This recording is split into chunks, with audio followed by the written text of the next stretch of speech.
Steve, there's a story out there. I guess you guys are you guys are making good money, really good money, very popular tag team.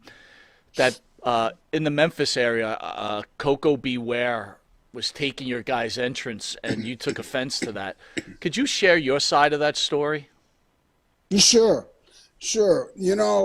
There's been several different spins off of this, and I even had to call Stan not that long ago, as a matter of fact, because I'd heard Ricky Morton do a podcast, and what he told in the podcast didn't sound anything like what I had remembered. And then I guess, so I said, well, maybe my memory's different than him. Maybe my experience was different than his.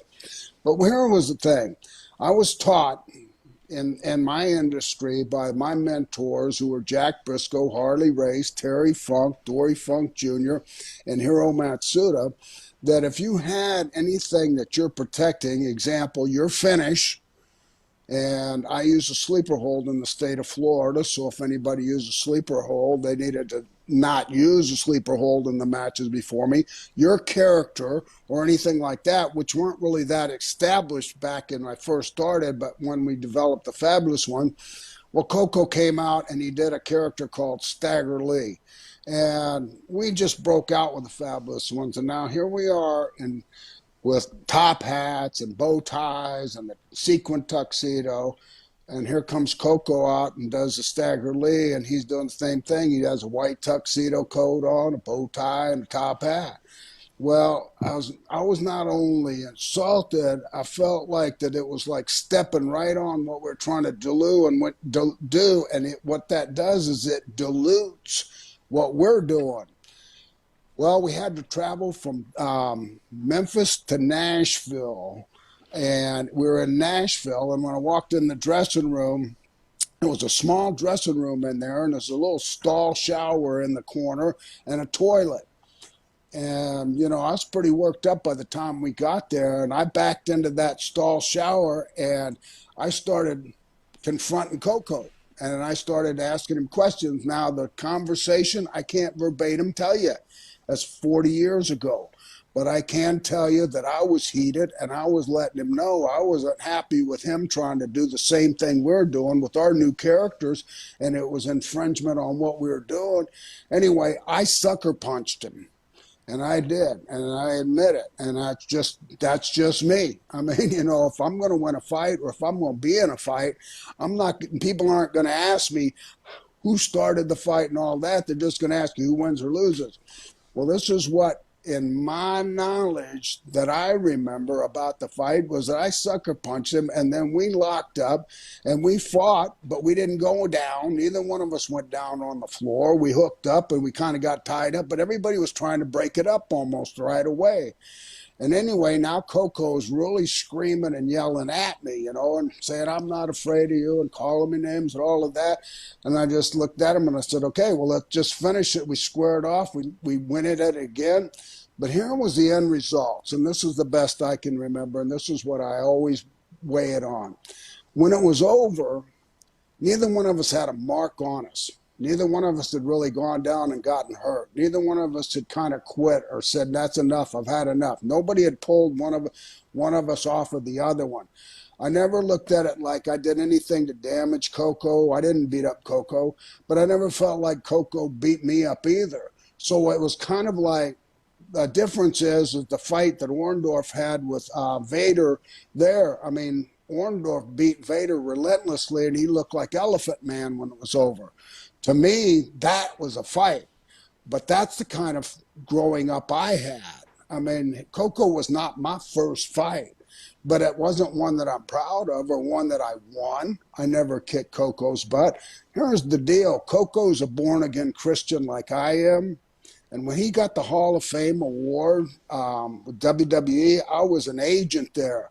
Koko out of nowhere walked up to me, and we had worked 100 times. Even when I was Skinner, I worked with Koko there. Never even mentioned that fight. And Koko walked up to me and said to me, he said, I'm sorry. He said, I'm sorry for what happened in Nashville. He said, you're right. And it took a long time for me to realize that. But when I got the bird gimmick and somebody tried to imitate it, I realized how you felt that night when I did the Stagger Lee thing. So he says, I apologize, and I hope you can forgive me. And I looked at him and said, man, I forgot all about it. I love you, Koko. There's no hard feelings between you and me. I mean, he's a real man. But the people that tell the story, and sometimes, Dutch Mantel is embellished. That he said we weren't even booked in Nashville. He said we were booked in Jonesboro, and we skipped the Jonesboro show to go to Nashville. First of all, you didn't do things like that, or you got fired. You don't skip a show you're in the main event and go to another show to have a confrontation with somebody in the dressing room. But the other, I guess it's like opinions. It's like what they saw or what they felt happened. And, it's like I told Ricky Morton when I saw him after I heard his podcast, I called him out in Charlotte, North Carolina. I said, Ricky, I got to talk to you. And when I wanted to talk to him, he said his son followed me and him into a room like he knew that I was going to confront his dad about that. And his son kind of hovered over. And I looked at Ricky. I said, I don't know why you told the thing you told on that podcast, but I just don't agree with what you told. And he says, well, and he put his hands up on my shoulders and everything. Well, I love you. And he says, well, a tough guy, you're a tough guy. You want to sucker punch nobody. Tough guys, sucker punch guys. And he says, but this is the way I saw it. And, it's just what I remember. And I said, okay. That's all I can say, but I just wanted to let you know I was really let down by that story because I didn't feel like you told it right, and you made it sound like I got beat up really bad. And for somebody that got beat up really bad and didn't have a mark on them, that was kind of hard for me to swallow when I heard it. That's my story. Good for you, Steve. I love it. It's just what I remember. I mean, Stan was right there. I mean, if I got beat up, Stan's been in a lot of fights. As a matter of fact, I saw him beat up a guy really bad in Memphis one night, but the guy looked beat up. And I almost wanted to say, like when Ricky Morton said, I wanted to say, have you ever been in a fight? I mean, who's ever looked at a picture of the Rock and Roll Express and said, oh, these look like a couple of tough guys? Yeah. Stan, do you concur with Steve's side of the story? Yeah, I mean, as he said, of course, if you go to court and you've got 12 witnesses, you're going to get 12 different stories. That's just the way it is. The YouTube video that I watched of Morton, it was funny. I mean, he embellished it and said that Koko was in the shower showering, and Steve attacked him in the shower. Now that makes for a really good visual, I guess, if you want to laugh. Like we got Koko stark naked, lathered up in a shower, and here comes Keirn charging the shower and starts fighting. Well, that didn't happen. I mean, it's just like Steve said, and Steve called it a sucker punch.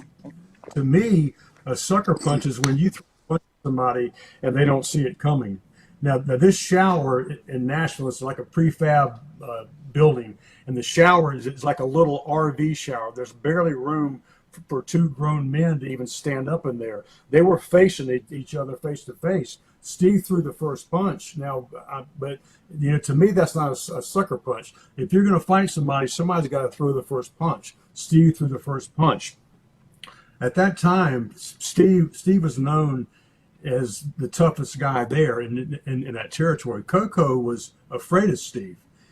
And when the fight started and they spilled out of that little shower, because you can't throw anything in there, and they spilled out into the dressing room, Koko was saying, I don't want to fight you, Steve Kern. I don't want to fight you, because he was scared. But then after they had locked horns a couple of times, and Koko realized that he was holding his own because he's a tough guy, then he went to, I'll fight you all night, Steve Kern. So that confidence built up in him. And but like Steve said, there was no blood, there were no marks, and I'm happy for that, because I like both of them. Of course, I don't want to see anybody get hurt. And if the truth be known, now that this is pure speculation on my part, I think Koko was told to do that. Now I could be wrong, but I think maybe somebody who was perhaps booking at that time maybe pulled him aside, said, hey, the Fabs are getting over doing that stuff. You ought to do it too, man. Try it out. And you go, okay, yeah, I'll do it. Do whatever the booker says. Now that's just, like I said, that's a theory. But as it turned out, Coco's been, from what I see on YouTube, he's been in several fights and never lost any of them. So he's got to be a very tough guy. And Steve, of course, is a very tough guy. So it was just a bad deal, and I'm sorry it happened, but I'm just glad that nobody got hurt. Well, also the best part of it is that Coco used Steve's full name when he was challenging him. Didn't call him Yeah, Kern or Steve. He called him Steve Kern, which is good. yeah,